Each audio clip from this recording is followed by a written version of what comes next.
So I wanted to come to you again and talk about my why.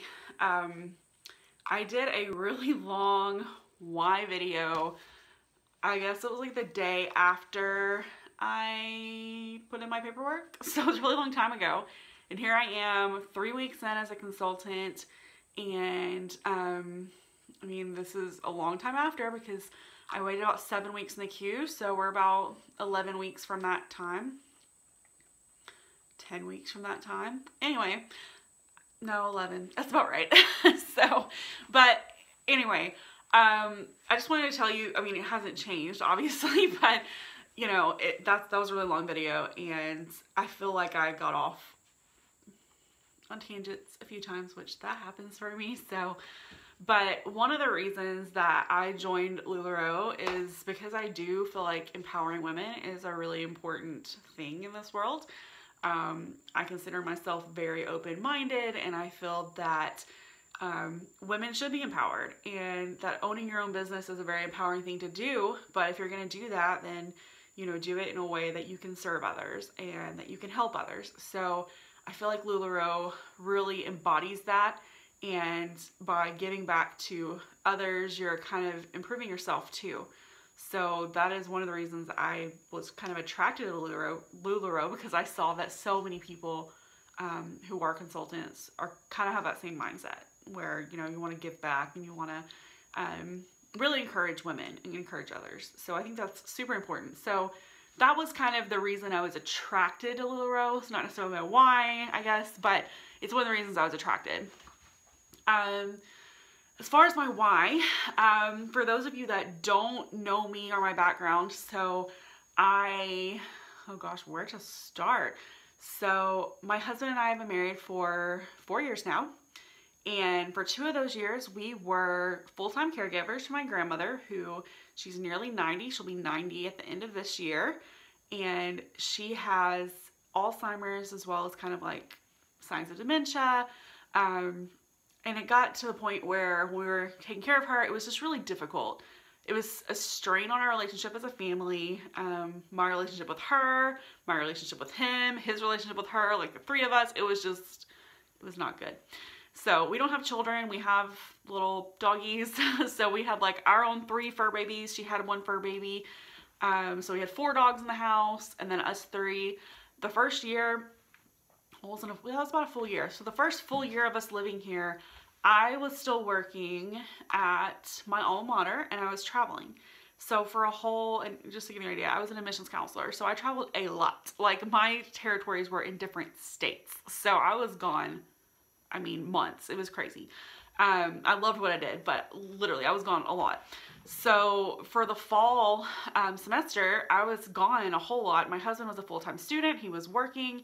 And he pretty much had to take care of her himself. And of course, that was probably, we had only been there about 4 or 5 months at that point. So she was not on the decline as much then. But when I got back from that kind of fall travel season, it was obvious that she was kind of declining more. And not so much where she couldn't like take care of herself completely, but it was just like her memory was failing her more. She just needed more attention. So around that March, so about 1 year of living with her, I did find another job, and I work as a student mentor as well at Western Governors, and I love it.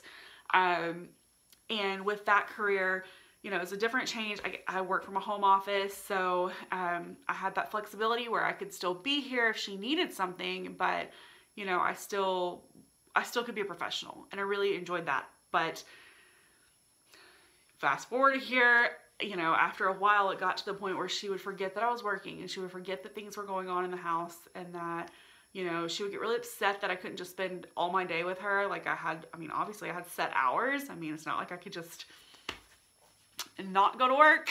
So, you know, she would get upset about things like that. And it was difficult because, I mean, you see her upset and she doesn't understand. And I mean, a lot of it is the disease, but it was just hard. So, okay. So that was just difficult. And it was a strain on, like I said, all of our relationships. It was difficult, super difficult. I keep saying that word, but that's really the best way I can describe it. So it got to the point where I finally just kind of told the rest of my family, I can't do this anymore. I mean, I love her, and, you know, we just can't. And eventually my husband and I mean, we would like to start a family. That's on our to-do list on the 5 or 10 year plan. So, you know, having my grandmother here, taking care of her, which was kind of like, I mean, I'm not trying to say I know what it's like to be a parent, because I don't. I have no idea. I've never been a parent. But in my opinion, it was very similar to having maybe a toddler. Because she would get into things constantly and like get herself into trouble. I mean, really, it really was. I mean, yeah. So, yeah. I don't really want to get into details because, anyway. But anyway, being a caregiver was a toll. It was a big toll. So we finally did look into other options, and of course, she you know, she has Alzheimer's, she has dementia, but she also doesn't have a lot of physical ailments, so it's not like she can't get around. I mean, she can walk. She does use a walker now pretty consistently. When we first got her one, not very consistently. She's fallen a lot, you know, in the past 10 years. But anyway, the whole point is, you know, she doesn't have anything to the point where she'd have to be in like a nursing home. She's not at that point. So anything we did would be elective. So we put her, well, we didn't put her there. I did an application for an assisted living place near us. I mean, it's literally like 2 miles away. It's across the street from my elementary school. So it's like right here in the community. And it is for memory care. So they do specialize in what she needs. Now, with that comes a big price tag. So, because there's a lot of care they provide. I mean, they care for her every single day. They give her breakfast, lunch, dinner. They bathe her, which, whew.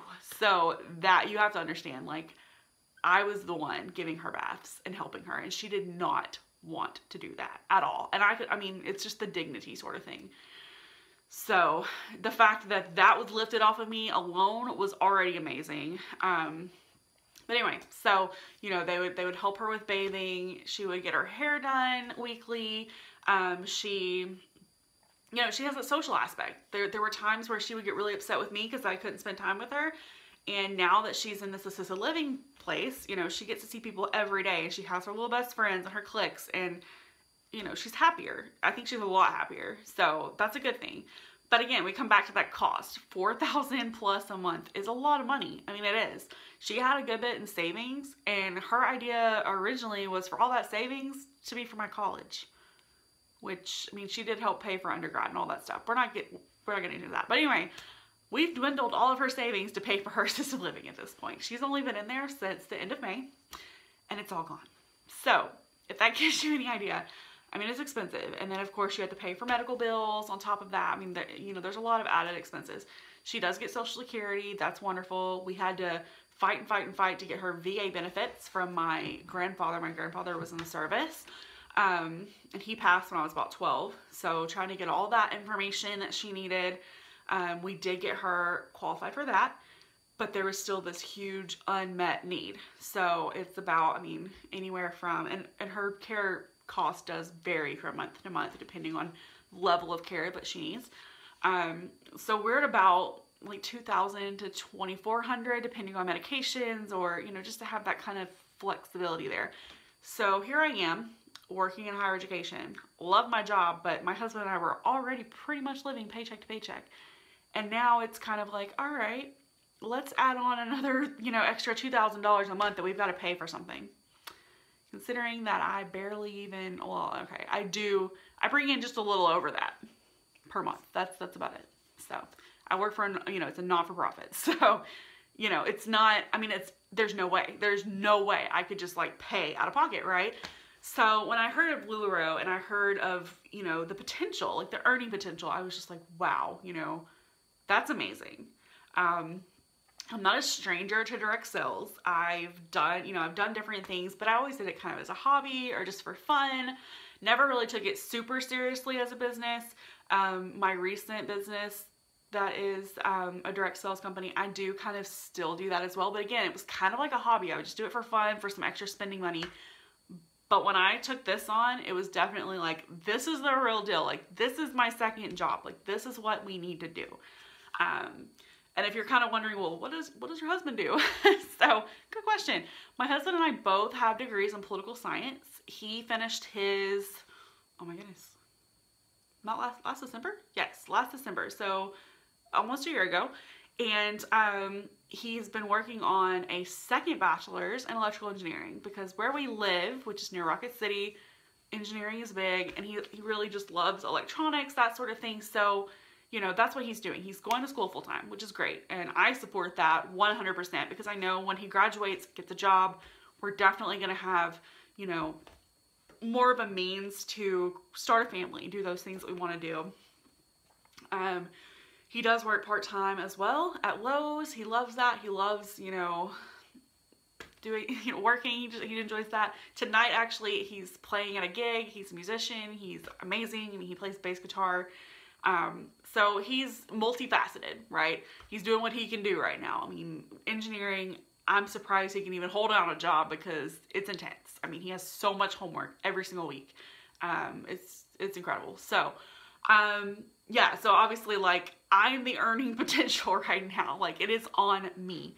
And then, you know, the rest of my family, they want to pitch in, but there's not much they can do either. Like, they're kind of at their limits as well. Like, my sister's about to have a child. You know, my mom's been supporting her. Like, it's just, there's not any other options. So I kind of took it upon myself, which that's something I always do, is take on anything I can. And anyway, so yeah, I decided I'm going to jump in feet first on this and just go. And that's kind of what I've done. And, you know, I feel like I did put really unrealistic expectations on what I would do at first. But at the same time, I also jumped in a really busy time in my life, because, like, I onboarded, and then a week later we were in Disney World for, you know, like 4 or 5 days for a wedding. So it's kind of like I was gone. So, I mean, I was still posting while I was away, but, you know, like, I couldn't really do anything while I was gone. So that kind of made it, like, start slower. So I feel like this last kind of full week has been, like, my official launch. And it kind of has. And if you're interested in knowing some of my numbers from, like, my first 3 weeks, I posted a video about that as well. So feel free to check that out. But yeah, as far as my why, it's very much to take care of my grandmother and make sure that she's got, you know, the fun, well, not the funds, but, you know, that she can just keep living there and be happy, and that we can keep living here and be happy. So, because the other option would be, you know, if there's not the money, she would have to move back in. And that dynamic is not healthy. And not only is it not healthy, but we would probably have to go back to having people come in and help care for her. And it just, it's not healthy. That's all I can really say, is it's not a healthy situation. So it's much better if we can all just kind of see each other on a regular basis and not have to worry about, you know, I mean, my husband was taking care of her medications. I was bathing her. We were getting her to doctor's appointments. My sister and I were tag teaming to get her to doctor's appointments all the time. And it was a lot. And now most of that is lifted, and it's just like, we take her to the doctor. That's all we really have to do. And then we can just spend time with her. So it's really changed a lot. So that's been good. But yeah, the cost it's stressful. It's really stressful. So, and I really wish there were more programs to help our aging community than there are. And, you know, maybe there's something out there I don't know about, but I'll be honest, like, the faculty, is that what you would call them? I'm not sure. The employees, like the nurse, the director at the place where she's staying, they're super wonderful people, and they really, you know, I mean, they were really thorough with, okay, here are some options. Like, I didn't even know the VA benefits, like how that would work, and they really helped with that. So, you know, those are things that I was clueless. So they definitely helped with what we know is available. Of course, I'm going to keep seeking out more things, but at this point, this is what's working for us. And I'm really hopeful that this business is going to also keep us afloat. We're already living paycheck to paycheck anyway, so I'm not even trying to, like, improve our circumstance so much as I'm just trying to make sure that we are all steady. So that's kind of where I'm at this point. So I just wanted to kind of let you know, why I chose to do this. And if you're in a similar situation where, you know, your family could use extra income, or, you know, if there's something that's near and dear to your heart that you want to contribute funds to, you know, definitely consider it. Another thing I'm hoping to do is start contributing to the Alzheimer's Association. I did do the Walk for a Cure, and it was really emotional, obviously, to go to that. But I want to be able to contribute monetarily as well, more. I mean, I only gave like $20 or so, but we'd like to do more. So, but yeah, if y'all have any questions, or if there's anything I can ever answer for you all as far as my experience this far, I'm always happy to tell you more. But I hope y'all are all having a wonderful day, and yeah, definitely consider it if you're thinking about it. It's been a wonderful experience. Bye.